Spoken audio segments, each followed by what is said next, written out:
Go in it.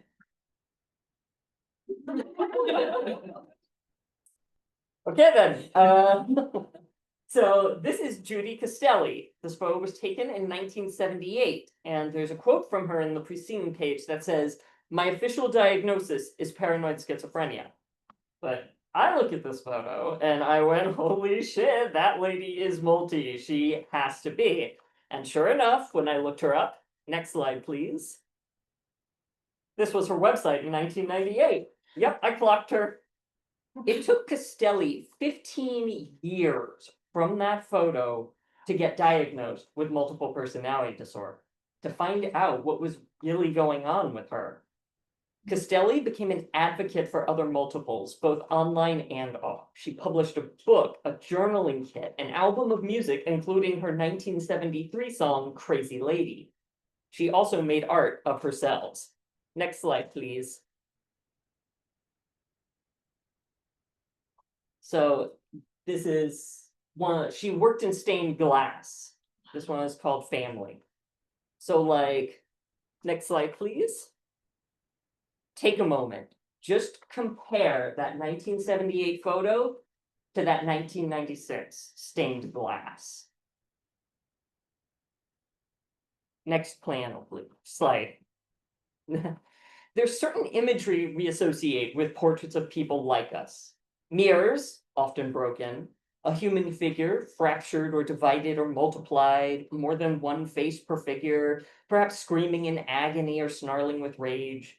Color palettes are often limited or grim, the classic black, white, and red, for instance. You've probably seen at least one picture like this. That iconography is why I was so sure that Castelli were multi in that photo 15 years pre-diagnosis. She might have been considered schizophrenic at the time, but the imagery is all very classic multi. Next slide, please. Castelli made this painting in 1980, quote, well before my diagnosis of multiple personality disorder and before my understanding of what exactly was going on inside. It is an accurate view of what I felt like inside almost all the time. I have since found peace. I am no longer in the pain that is evident in this painting, end quote. I have noticed that trend in other series of inner portraits, a moving from agony to peace or happiness. Pain or brokenness can indeed be an important part of our experience, and it's important that we commemorate that, but it shouldn't be all we commemorate. There is so much more to us than our suffering. Next slide, please. Mayday Trip's 2013 comic, Something Terrible, is all about dealing with childhood violence via Batman. Batman's ontological status is not a focus in this comic, but Batman himself is always depicted as a positive presence. In the afterword, Tripp even writes about my deep dislike of psychotic or broken depictions of Batman. I felt like Bruce Wayne would have gone crazy if he hadn't become a bat, end quote. We need to have room for all interpretations. Next panel, please. Other self-portraits, like this 2025 one from Andromeda, include things like rich other worlds, demonstrations of relationships ranging from love to indifference. There are conversations, joy, depictions of various non-human beings, multiple generations. This is a depth of experience that people like us are not supposed to have. It's funny, in those broken mirror portraits of torment that I keep mentioning, like, there may be figures piled upon figures, but we aren't relating to each other. We're just, it's like our experiences are expected to be deeply painful, but otherwise completely superficial. A bunch of screaming rats trapped in a ribcage, never looking at each other, never talking to each other, never bonding with each other. How could that not be miserable? Compare and contrast that idea with this portrait. Some people in this portrait may be off doing their own thing, playing in the ocean or sitting off by themselves, but they're still part of a group. There is a group, not just a screaming pile of rats. Next slide, please. Meanwhile, some people even make things like Christmas cards. This one is from the Jeweled Mansion in 2000.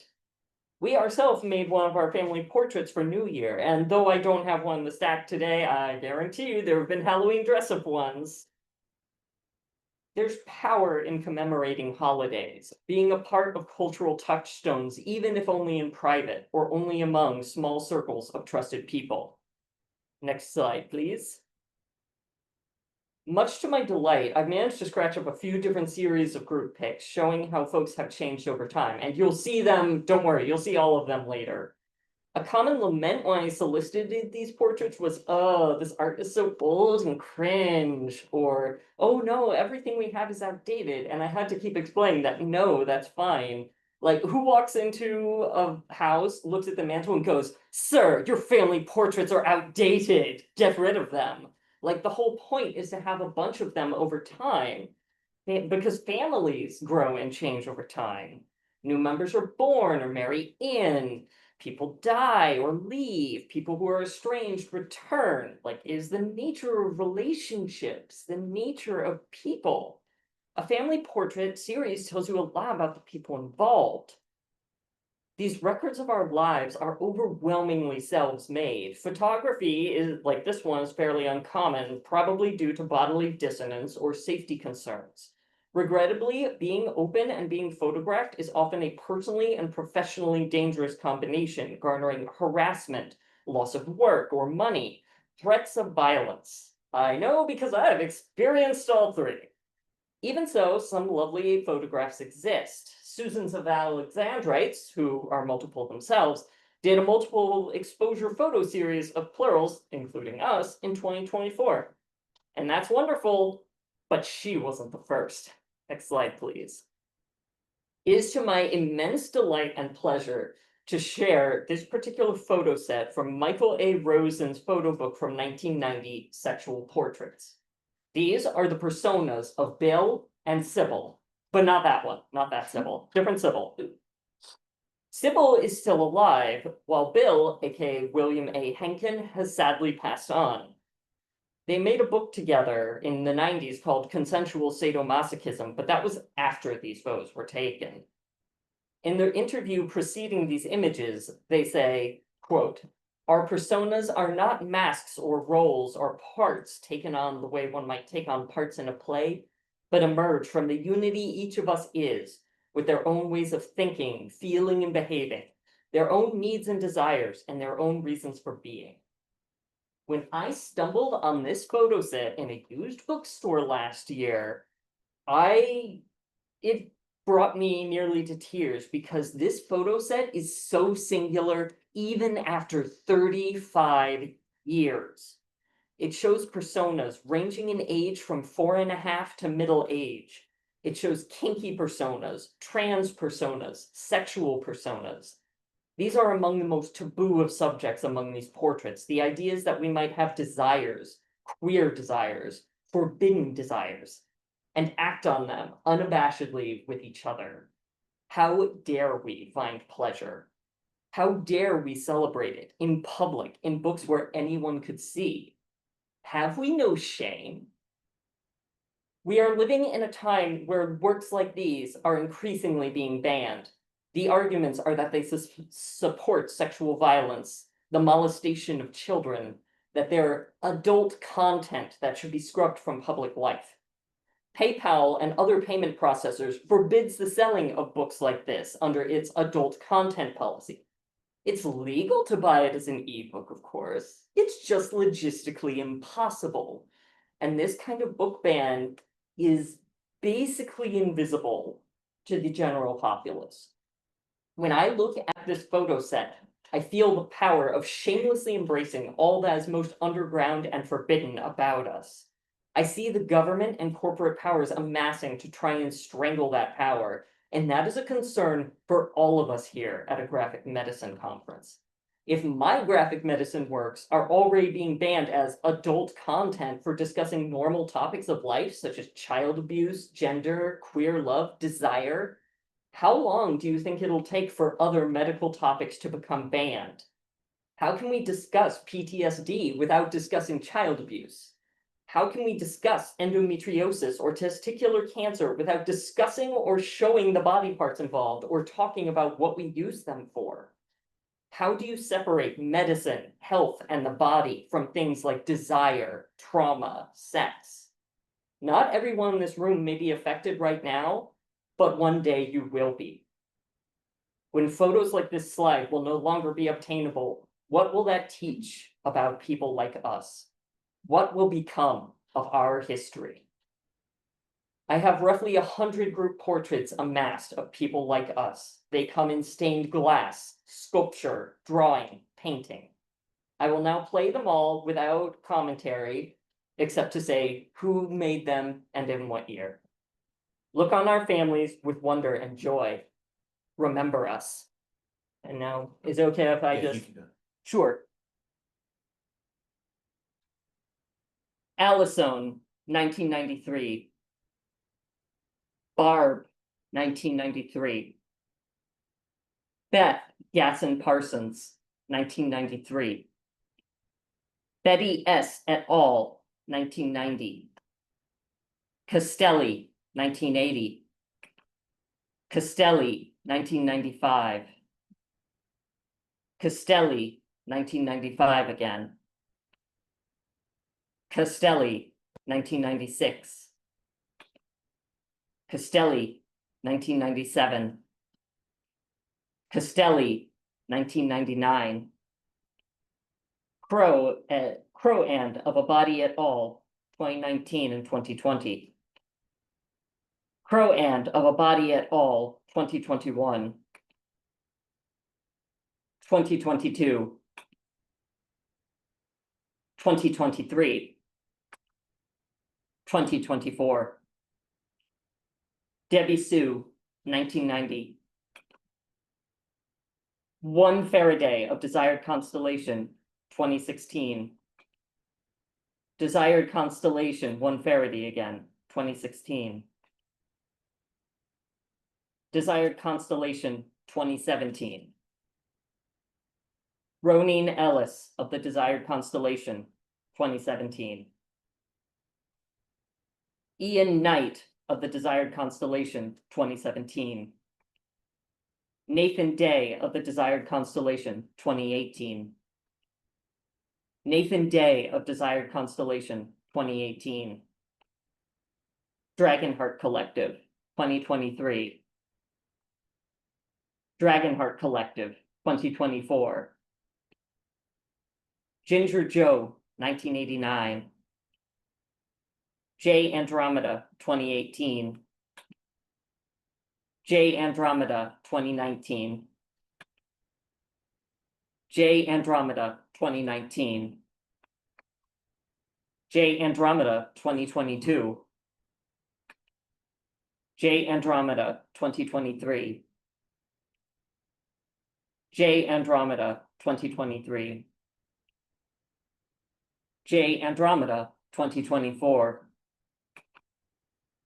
J. Andromeda, 2025. J. Andromeda, 2025. J. Andromeda, 2025. J. Andromeda, 2025.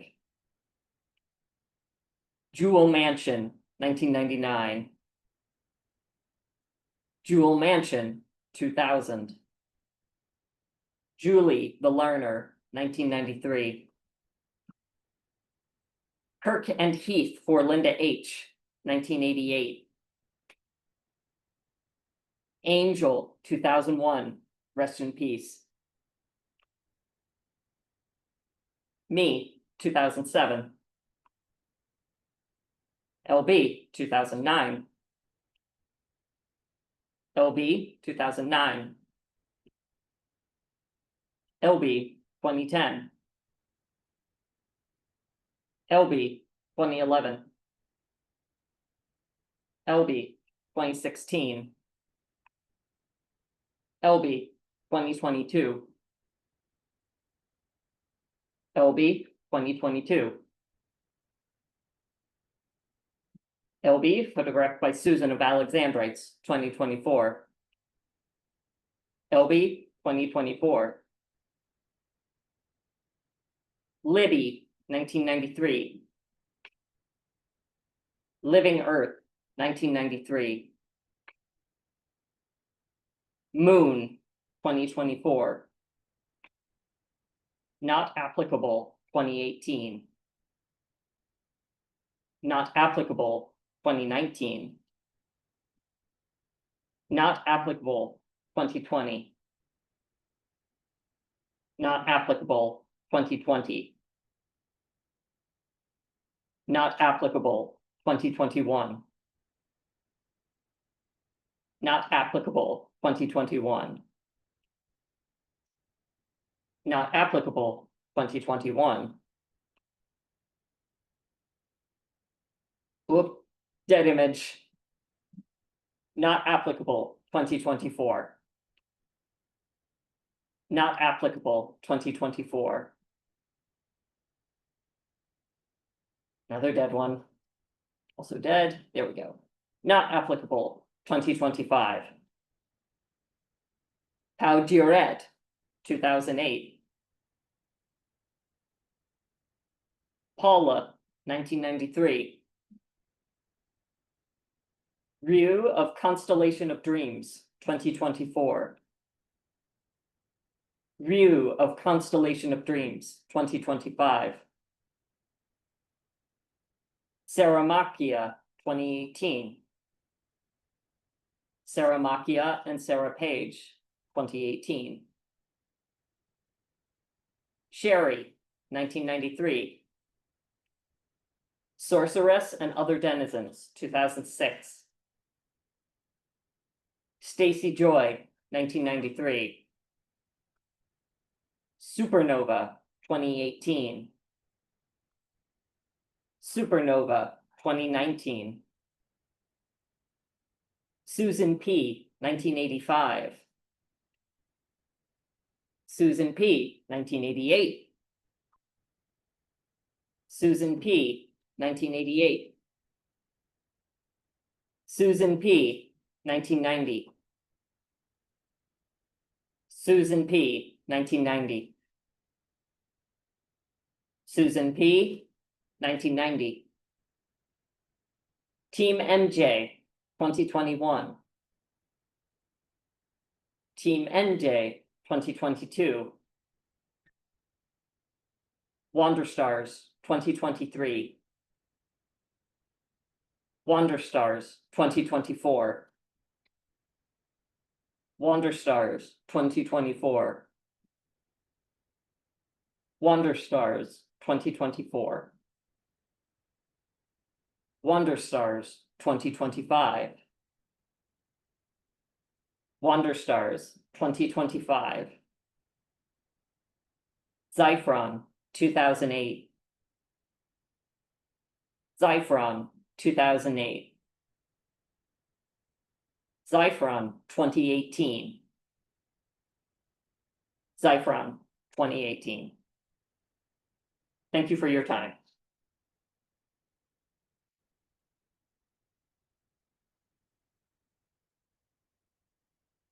Just eject my thingamabob here and I'll head to the next one.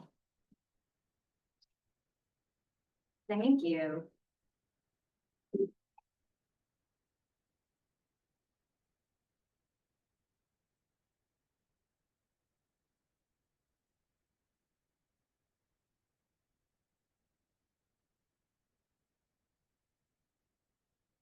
All right, thank you very much.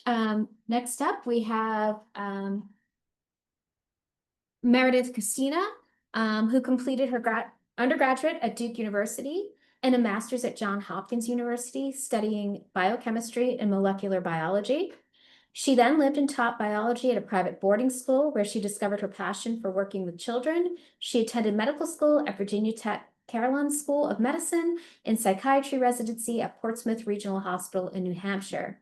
Now, she is a child and adolescent psychiatry fellow at Cambridge Health Alliance, and when she's not working, she enjoys travel, cats, and singing in local all-female barbershop quartet.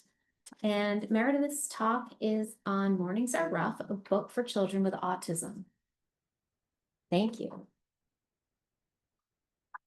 And if you just show me that. Thanks. Hello. Mornings are rough. How many of you guys are excited about mornings right now?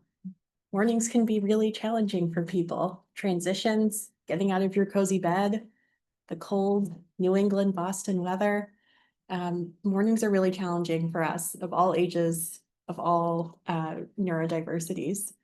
Think about children, the kiddos that have to get out of bed, who maybe don't understand why they're going to school, maybe don't feel safe at school, maybe don't enjoy their classmates, maybe are feeling weird about their own bodies. Kids have a lot of struggles, especially in the morning, especially for young kids, especially if you're neurodivergent. So there are a lot of books out there that try to help with this gap, helping kids getting ready for school, building patterns, routines. I'm sure many of you know getting ready songs for the morning that you may sing to your own kiddos. They exist in the world. However, there aren't a lot of books, or there isn't a lot of media out there for helping neurodiverse children, and I hope to bridge that gap.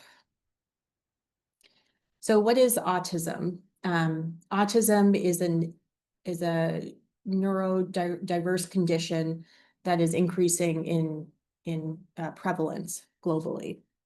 It's diagnosed by deficits in social communication and social interactions, usually across multiple contexts, and can manifest by deficits in social emotional reciprocity, nonverbal communication behaviors used for social interaction, and as well as difficulties developing, maintaining, and understanding relationships.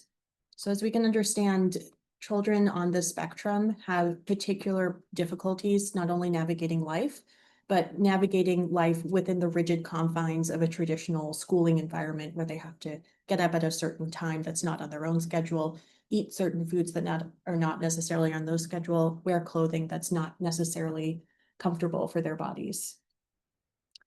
So my project is to put together a children's book about a young child on the autism spectrum going through their morning routine. The goals are to have a book that is written for the children themselves. This is not a parenting guide per se, although it should hopefully help parents as well as children. I want children to see themselves reflected in their own media, which they don't always get to do. I want this book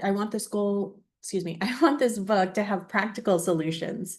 I want to look into the research in terms of what's out there, in terms of what is most appropriate and most helpful for children with these conditions, and really demonstrate the utility of these types of interventions. And lastly, I want to supplement the actual storyline with specific discussion and self-reflection questions, support for siblings and other individuals of the family. As we know, it's not necessarily a nuclear family with a mom and dad. How are the different dynamics of your personal family going to be affected by a child potentially struggling with going about their daily life? So goals for today, I'm looking for feedback. I am new to graphic medicine. Neely introduced me. Thank you again, Neely. And I'm really excited to be here today to get recommendations on really how to start this project. I have mostly a concept, and I'm looking for feedback in terms of how to get more of the creative juices flowing, especially because I don't consider myself an artist. And so that aspect of the project is very daunting. I'm also specifically curious what age range you might recommend that I target, just because that can influence kind of which direction, which path I go down. And as I mentioned, I'm not an artist, so also looking for feedback in terms of getting those more creative juices flowing. So here's the concept of the book. It's going to be about a young kiddo who, in the first part of the book, goes through a difficult morning.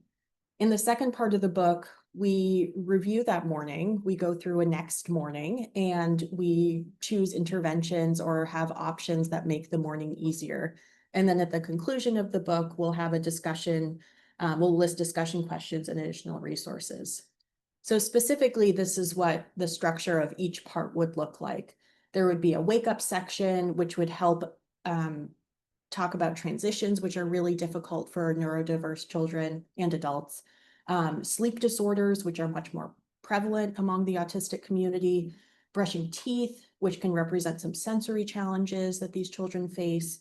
And then getting dressed. That can be challenging, again, with transitions and sensory challenges, but also because of routine and predictability. It's generally not socially acceptable to wear the same pajamas to school, also not generally socially acceptable to wear the same clothing every day. That lack of predictability can be especially challenging if you're neurodiverse. Some other ideas I had were like eating breakfast. Could that touch upon the GI upset? Could we talk about getting out the door? Could that also talk about transitions or anxiety when it comes to school, or potentially being seen as different at school, which could be challenging to kids? Those were other things I thought about. So what would that look like for the grumpy kiddo in the morning? You wake up, the alarm is startling, you don't want to leave your warm, cozy bed, you don't know what's next, it's very stressful. Then mom or dad comes in and asks you to brush your teeth. Well, the toothpaste tastes weird, feels like they might gag when they try to brush their teeth. They don't like the water dripping down their arms. Then they're forced to get dressed. They are overwhelmed by choice, the uncomfortable textures, the tag sticking out in the back of their shirt. It's uncomfortable. And similarly, we see the grumpy parent. We see the parent getting frustrated, and more frustrated as they see their kids struggle, and they themselves presumably also need to get ready for wherever they need to go that day. And so the first part of the book is a pretty grumpy, frustrating situation. Some proposals we have when waking up, trying to introduce a schedule. That can include a visual schedule, a musical schedule with cues. Could include sensory options. So how do you wake up? Is it a bird chirping? Is it your favorite Goo Goo Dolls song? Is it K-pop Demon Hunters would be my preference, or different textures even. Brushing your teeth, introducing choice where we don't often think about choice, like things like different flavors for toothpaste. You can also work on emphasizing independence, as this child can gain a skill and really provide that positive reinforcement for something that they're doing well or continuing to work on. And lastly, getting dressed. Tips like preparing the night before, having limited selection, which reduces that overwhelming concept of choice, and removing clothing tags. They're choosing clothing, unlike, itchy wool, doesn't necessarily need to be in that child's wardrobe, or finding tagless underwear, for example, could be more comfortable for them. So some examples exist right now with select choices, images in addition to text, using reward charts for positive reinforcement. However, this hasn't yet been totally integrated into a storyline or something that's really as exciting and engaging for children as an actual story. So I'm curious what your thoughts are on this project, and I'm open to hearing your thoughts. Yes. As for the age range, I think 3 to 5 Yeah. would be ideal, I think, for this kind of project. In terms of storyline, there has to be an arc that kind of goes up, so the tension rises. Mm-hmm.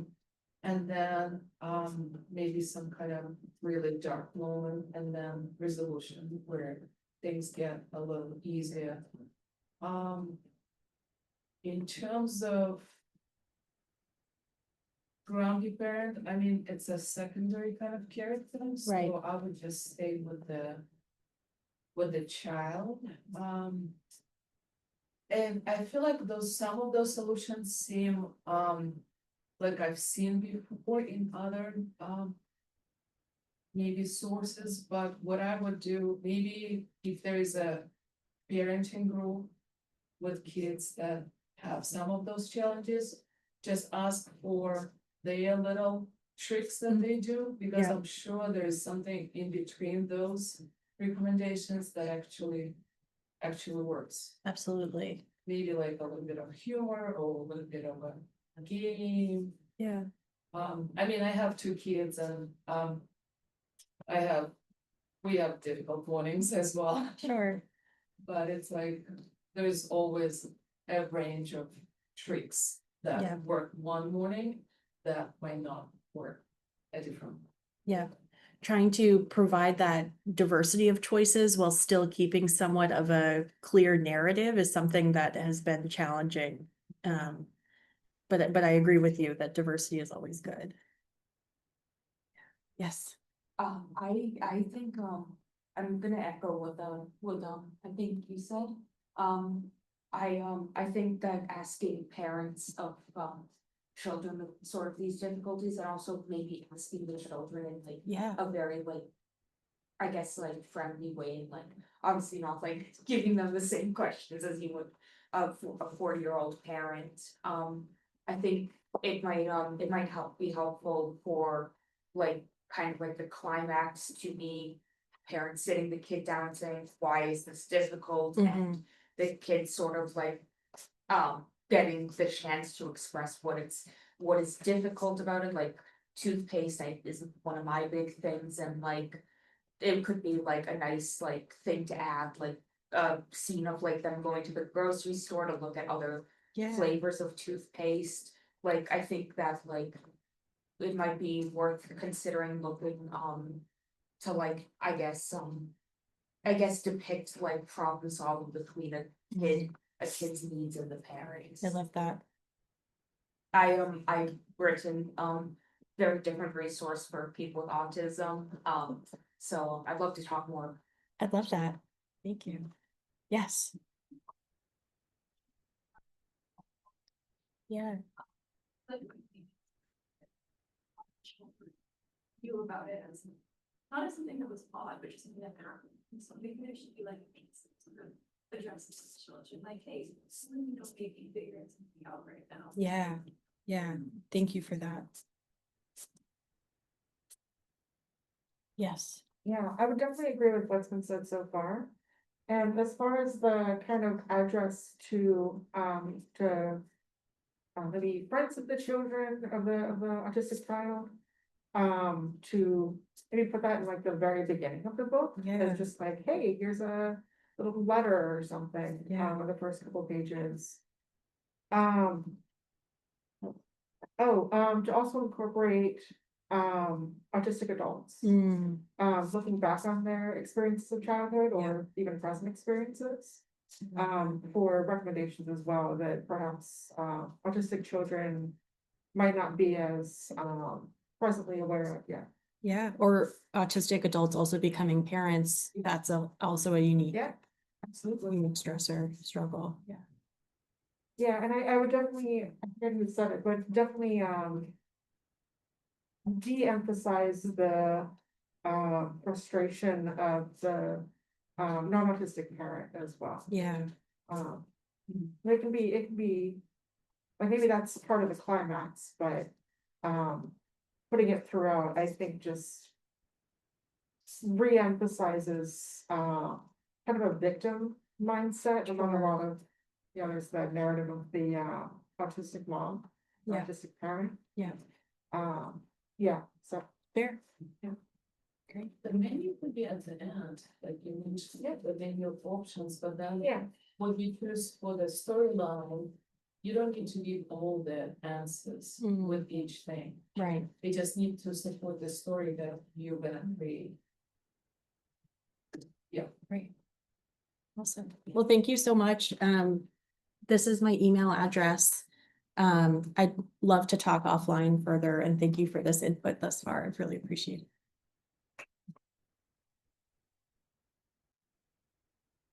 Thank you. So next up, we have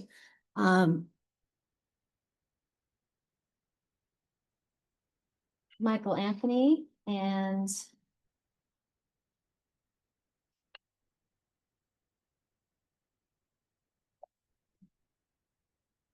okay, so Michael Anthony is the author of graphic memoir, Just Another Meat-Eating Dirtbag, a memoir, and the award-winning and acclaimed memoirs, Civilian Eyes, a young veteran's memoir, and Mass Casualties, a young medic's true story of death, deception, and dishonor in Iraq. Michael's writing has been called strong and starkly honest by Publishers Weekly, dark humored by Kirkus, smart and mordantly funny by Milwaukee Journal, and gut punching by Mary Roach. He has appeared in several anthologies and has written for the Washington Post, Business Insider, Signature Reads, and the Good Men Project, where he served for a year as chief editor of the War and Veterans section. And today he's giving a talk on ink, appetite, and identity, a graphic talk on meat, health, and change. Thank you.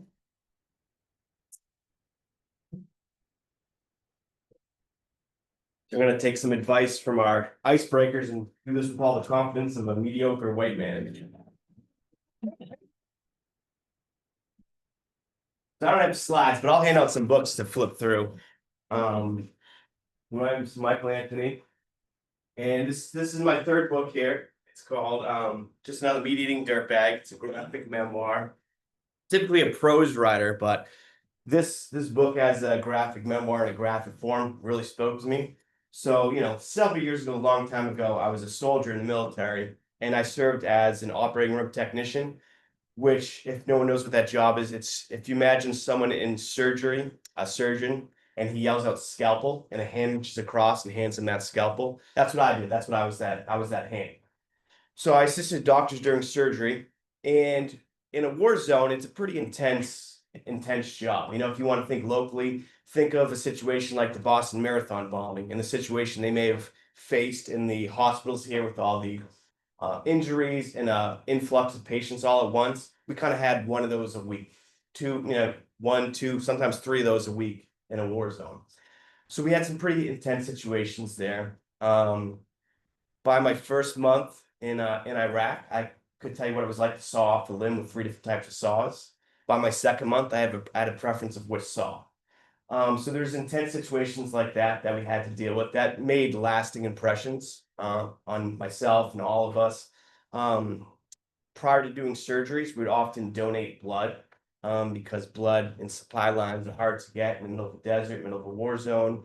A few times we would donate blood and go straight to surgeries. I remember one story in particular that we would donate blood in the morning, get all loopy, and then have to do surgeries for 10, 12 hours. A few times our supply lines got hit and the patients would be on the tables dying and bleeding out at us, and it would be my own blood in the patient that'd be shooting back out at me from the patient. So very intense imagery. So when I came home and myself and all of our friends would leave the battlefields, and a lot of times a new battlefield takes shape, which is a battlefield of the mind and the heart and the spirit, as you try to make sense of everything you saw and everything you experienced. And for myself at the time, I fell in love with this woman who was a hardcore vegan vegetarian. And at the time, for a military guy coming back, you have your own identity of that strong, silent type. And the identity for animal rights vegan is, let's just say, less of the silent type. So both of us, my wife now, and at the time, she was my girlfriend, we were very much in love, but we had these two different identities combating each other, two different images playing in our heads. At the time, I had these images of war playing inside my head, and she had these images of animal cruelty playing inside her head. There's PTSD, post-traumatic stress disorder, and I called it PTVD, post-traumatic vegetarian disorder. Because every time she would see a burger or something, she would see these images of slaughterhouses and chickens being killed and animals being killed. So one of the things that when someone's animal rights vegan, they try to show you these videos of slaughterhouses, and my wife at the time would show me these videos. And a lot of times that's a conversion point for people to start taking things more seriously. But for myself, I could close my eyes and see more graphic images of stuff I had just experienced. So a lot of these videos didn't have anything effect on me that they would for many people. So the crux of this story, and I'll get to why I did it more in the graphic form, was about me trying to turn her back into a meat eater as she tried to turn me back into a vegan. And we just had these two identities crashing against each other, these two images crashing against each other of slaughterhouses and the war, and it was affecting our relationship at the time. And we just started to butt heads, but we were very much in love. So at the time, I'd been successful with some prose writing, but this story really spoke to me as an imagery, because I think imagery, the graphic format, as we all understand that we're here for, it holds a separate power to it versus merely in a prose format, you're limited by just 26 letters to describe war, to describe relationships, describe, you know, a systemic problem for slaughterhouses and animal rights. So when I started to look at this from different formats, I knew there was no way for me to write it in just strictly prose format. It had to be images because that's what was playing in my head, that's what was playing in her head, and that's what was clashing between us, you know, the war zone and the slaughterhouse. So I started working on the story from that point of view, and the more I got into it, the more I realized that, you know, between healthcare and our bodies and our stories, you know, our bodies tell our stories. You know, healthcare isn't just a condition, it's a narrative. You know, our bodies are the story, our bodies are the narrative. You know, we hold that in our bodies. There's a popular book written by a New England author called The Body Keeps Score. And it's about how our body holds that that trauma, it holds those experiences and those emotions. And what we can do with graphic is we can depict that on the page. You know, when we look at a picture, we can feel a million things before prose can hit us. You know, picture is worth whatever the saying, it's worth more than 1,000 words. I think the power of the graphic format is it gives us that power. You know, it gives us that power. And when you allow both of them combined, it makes it all the more powerful. You know, when we go on an airplane and the first thing they show us is how to stay safe, right? And they show us through imagery, they show us through pictures, they show us through the demonstration, and the words are less important because they have to keep it universal so we all can understand it. And I think that's the power of imagery. And for this story, I wanted to get across the universal aspects of war, the universal aspects of the animal processes, and how there's a juxtaposition between soldiers going off to war, led off to war, being told a story versus animals just going through a slaughterhouse. You know, there's a very similar aspect of people at war, just a slaughterhouse. They don't know what's going on a lot of times. It's got nothing to do with them. They're just living their life. Similar aspect for animals. They're just living their life, no idea what's going on, and they're going through a slaughterhouse and experiencing that aspect of it. So for me, this story really spoke to me in the graphic format rather than prose. And I think that's the real power of the graphic format, is getting across that story in new ways, more universal ways, and telling our story that way. So for me, we had two different aspects of identity that we needed to convey on the page. So I was not an illustrator, I was just a prose writer, but like I said, this really spoke to me in the graphic format. So I had to find an illustrator to work with. So I was able to meet up with this amazing artist called Shay Simone. And we went back and forth with this story. And it was really hard to write something on the page and try to see how it would be interpreted by an illustrator. And what it did is really forced me to, you know, work on what I'm saying and how it's being interpreted, because I have to say something in prose, it has to be interpreted on the page in drawing, and it has to be accurate for what I'm trying to convey and capture, which I think is a difficult part of any story or conveying anything in life, really. You know, what is being conveyed versus what is being depicted. And between her and I going back and forth, there was a lot of work between getting it right, you know, in whose depiction is more accurate, right? Because there's two depictions going on here, the prose and then the actual depiction of it. And I was thinking back to, there was a lawsuit many years ago by the writer Neil Gaiman and the artist who did the Spawn comics. If you guys think of the Spawn comics and Neil Gaiman, there's a lawsuit many years ago between the two of them because Neil Gaiman had wrote the prose for a comic, and then the artist had depicted the imagery based on Neil Gaiman's writing, and then some action figures came out based on that, and they didn't know who owned the rights to the action figures, the writer who wrote the description or the artist who made an image based on the description. So they were trying to figure out who actually owned the rights to these action figures. And it went to, you know, the big lawsuit. But I thought of it myself for this book as well, too. You know, there's a lot of different perspectives being conveyed here. You know, there's the perspective between myself and my wife at the time, and the clash between us. And then there's perspective between the artist interpreting what I wrote down and conveying it on the page, which I think when we put it all together, when we're looking at graphic memoir in the graphic format, there is those different points of view. There's whether or not the artist and the writer is the same person, there's still different perspectives. There's the artist's perspective and the writer's perspective, and sometimes you're trying to interpret from each other.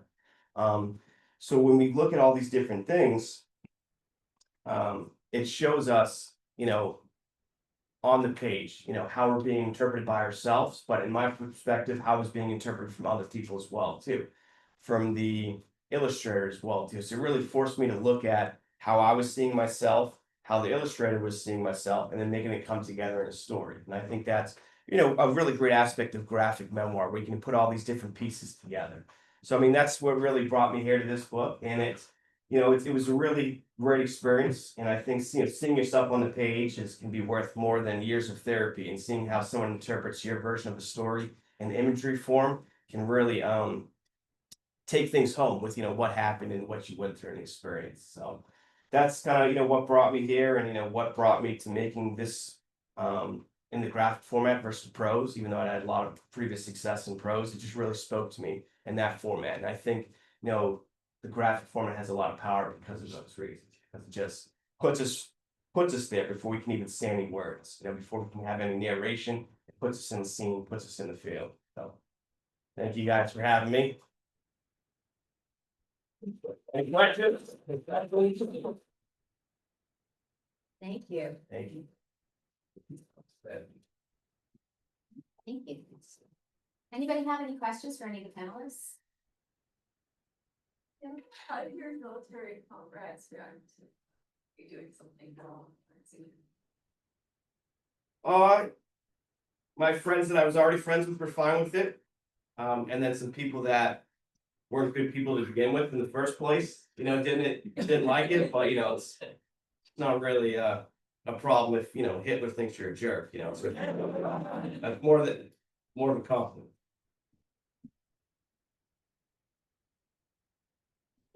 Yeah. Question for Elkie. Hi, Yes, hi, hello. it's me. What are your next steps for this project? Are you compiling some of these images together? What are you doing with that? I would love to do a more thorough history on them. Like, it is to my deep regret that I only managed to dig back into like 1985 or so, because I know I can go back much further if I had had more time and been in better condition.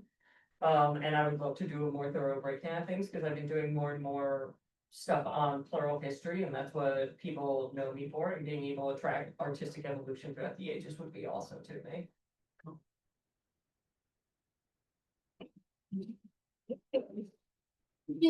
Panel B, we have a break until 11:15, and then there's other panels taking place. And we go back to the main room for coffee. Oh, also, I brought books, some of my books with me if anyone is interested in them. Feel free to come with me.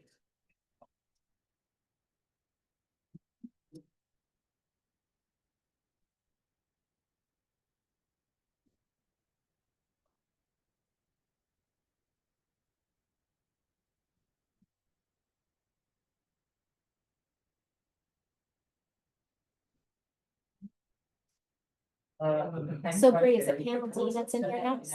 So that's what Ellen said, is panel C is downstairs. Which one are you I'm in? trying to load up panel C. I'm not in either one. Oh, okay. But how do we get this onto that? I'm gonna confirm. This one is about. So this is panel C. C. Yeah, this is panel C. Oh, not like that. Oh, Stop. it's- Get it all ready for my C.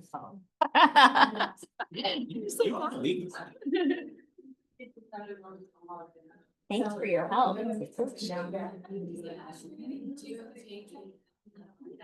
Panel C next, so close them all up. Fire is like a pro.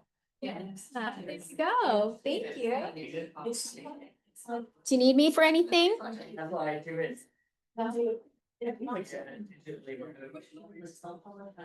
Downstairs.